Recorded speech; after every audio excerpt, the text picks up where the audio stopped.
नमस्कार विद्यार्थियों, मैं उमा गौतम, प्रवक्ता शिक्षा शास्त्र, जिला शिक्षा एवं प्रशिक्षण संस्थान हाथरस ऑनलाइन क्लास में आप सभी का स्वागत करती हूँ। हम बात कर रहे हैं डीएलएड फोर्थ सेम के अनिवार्य विषय शैक्षिक प्रबंधन एवं प्रशासन की। जैसा कि हम अपनी पिछली क्लास में संस्थागत नियोजन एवं प्रबंधन की का अर्थ, आवश्यकता, महत्व पर विस्तार पूर्वक चर्चा कर चुके हैं। इससे हम जानते हैं कि किसी भी संस्था के सफल संचालन के लिए अथवा उस संस्था के निर्धारित उद्देश्यों को प्राप्त करने के लिए यह आवश्यक है कि उस संस्था का नियोजन एवं प्रबंधन उचित ढंग से किया जाए। जैसा कि जब हम शिक्षा के क्षेत्र में बात करते हैं, तब हमारा सबसे पहला जो संस्था आती है वह है विद्यालय। विद्यालय जो है वह हमारे संपूर्ण शिक्षा व्यवस्था का एक आधार है। विद्यालय एक महत्वपूर्ण सामाजिक संस्था है जिससे बालक के भावी जीवन की बालक के भावी जीवन की नींव रखी जाती है। अतः हम कह सकते हैं कि विद्यालय ही वह स्थान है जहाँ समस्त शैक्षिक प्रक्रियाओं के लक्ष्यों की प्राप्ति की प्रक्रिया शुरू होती है। जितनी भी शैक्षिक प्रक्रियाएं जो चल रही हैं हमारे देश में, या जितने भी शैक्षिक लक्ष्य जो निर्धारित किए गए हैं, उन सब की प्राप्ति के लिए विद्यालय ही मूलभूत आधार तैयार करता है। अतः हम कह सकते हैं कि जब हम कहते हैं कि विद्यालय इतनी महत्वपूर्ण इकाई है हमारे लिए, तब अत्यंत आवश्यक हो जाता है कि विद्यालय का जो प्रबंधन है वो उचित ढंग से किया जाए, ताकि विद्यालय के जो निर्धारित जो विशिष्ट उद्देश्य निर्धारित किए गए हैं विद्यालय के, उनकी प्राप्ति हो सके, साथ ही साथ वह शैक्षिक लक्ष्यों की प्राप्ति में अपना पूर्ण योगदान दे सके। तो हम इसीलिए हम कह सकते हैं कि विद्यालय प्रबंधन जो है विद्यालय के लिए वह जीवनदायिनी शक्ति है जो संगठन को, मतलब जहाँ जितने भी उस विद्यालय में मानवीय और भौतिक संसाधन है, उन सभी को शक्ति देता है, संचालित करता है और नियंत्रित करता है।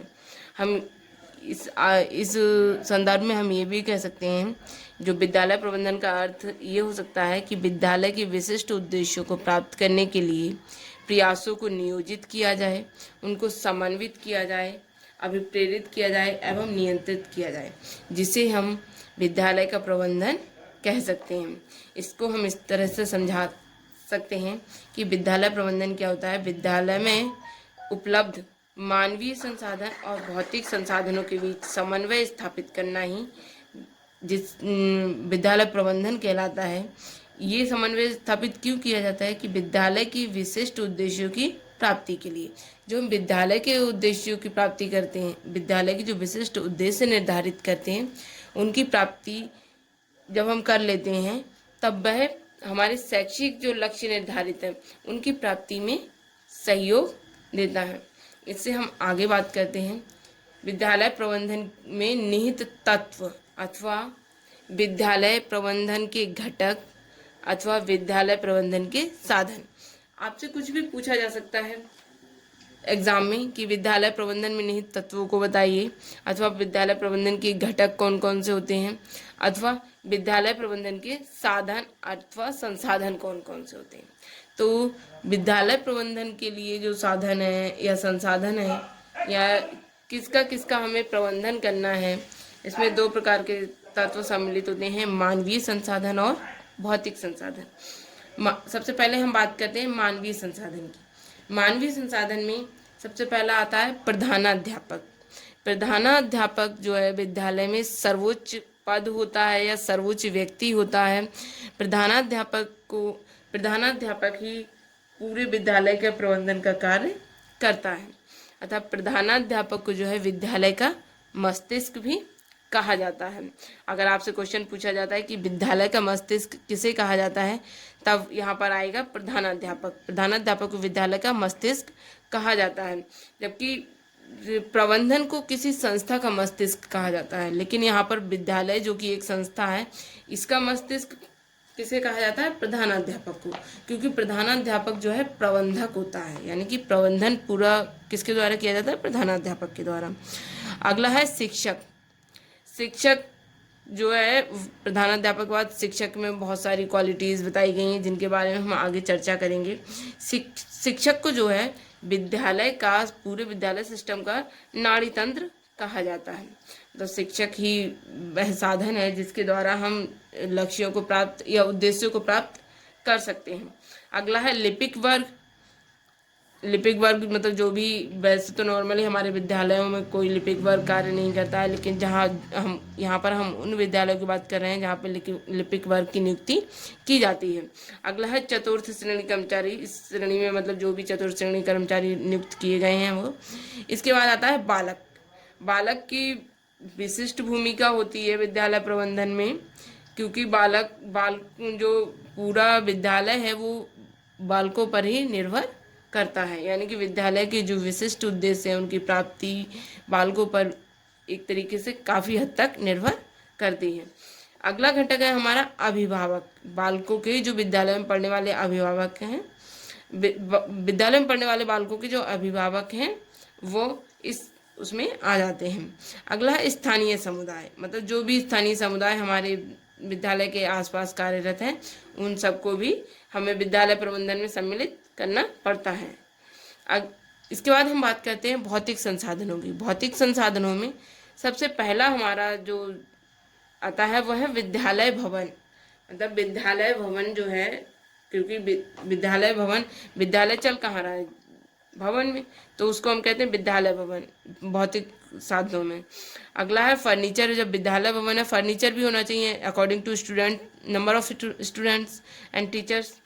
उसके बाद है शिक्षण सहायक सामग्री। जो हमारे शिक्षण में सहायक सामग्री होती है वह अत्यंत आवश्यक है, इसमें काफ़ी कुछ आ जाता है। उसके बाद अगला है पुस्तकालय। पुस्तकालय जो है विद्यालय का हृदय कहा जाता है। पुस्तकालय जहाँ पर बच्चों के लिए मतलब उनके इंटरेस्ट के अकॉर्डिंग, उनके सिलेबस के अकॉर्डिंग बुक्स को रखा जाए और उनका अरेंजमेंट इस ढंग से हो ताकि बच्चों को अच्छे से उनका यूज कर सके, उनको बच्चों को पढ़ने के लिए दी जा सके। अगला आता है प्रयोगशाला। प्रयोगशाला के लिए भी, जैसे प्रयोगशाला साइंस की प्रयोगशाला हो गई, मैथ की प्रयोगशाला हो गई, इस तरह से सोशल साइंस की, उसके बाद होम साइंस की, तो ये प्रयोगशालाएं विद्यालय में होनी चाहिए। अगला है खेल का मैदान। खेल का मैदान भी अत्यंत आवश्यक है, प्रत्येक विद्यालय में होना चाहिए। अगला है विद्यालयी आलेख। विद्यालयी आलेख में बस पूरे डॉक्यूमेंट्स आ जाते हैं, जो जैसे छात्र उपस्थिति पंजिका, शिक्षक उपस्थिति पंजिका, एसएमसी रजिस्टर, बाकी जितनी मीटिंग होती हैं उन सब के रजिस्टर, बाकी और भी बहुत सारे जितने भी आलेख होते हैं उन सबको विद्यालयी आलेख में सम्मिलित किया जाता है। तो इस प्रकार से हम कह सकते हैं कि जो मानवीय संसाधन है और जो उपलब्ध भौतिक संसाधन है उन दोनों के बीच कोऑर्डिनेशन स्थापित करना, जिससे कि हम विद्यालय के जो विशिष्ट उद्देश्य निर्धारित किए उनकी प्राप्ति कर सकें, इसको ही हम क्या कहते हैं, प्रबंधन कहते हैं। और विद्यालय प्रबंधन के ये साधन होते हैं। आगे हम बात कर रहे हैं विद्यालय प्रबंधन की विशेषताएं। विद्यालय प्रबंधन में ऐसी कौन कौन सी विशेषताएं होती हैं या ऐसी कौन कौन सी विशेषताएं होनी चाहिए जो विद्यालय प्रबंधन को महत्वपूर्ण बनाती हैं। सबसे पहला है विद्यालय प्रबंधन में लचीलापन। मतलब विद्यालय प्रबंधन जो है वो इस तरीके से होना चाहिए कि उसमें अगर कोई चेंजेस करने पड़े या कहीं पर कोई प्रॉब्लम आ रही है तो उसमें इस चीज़ को लेकर लचीलापन होना चाहिए, उसमें चेंजेस होते रहें। अगला विद्यालय प्रबंधन में व्यवहारिकता हो।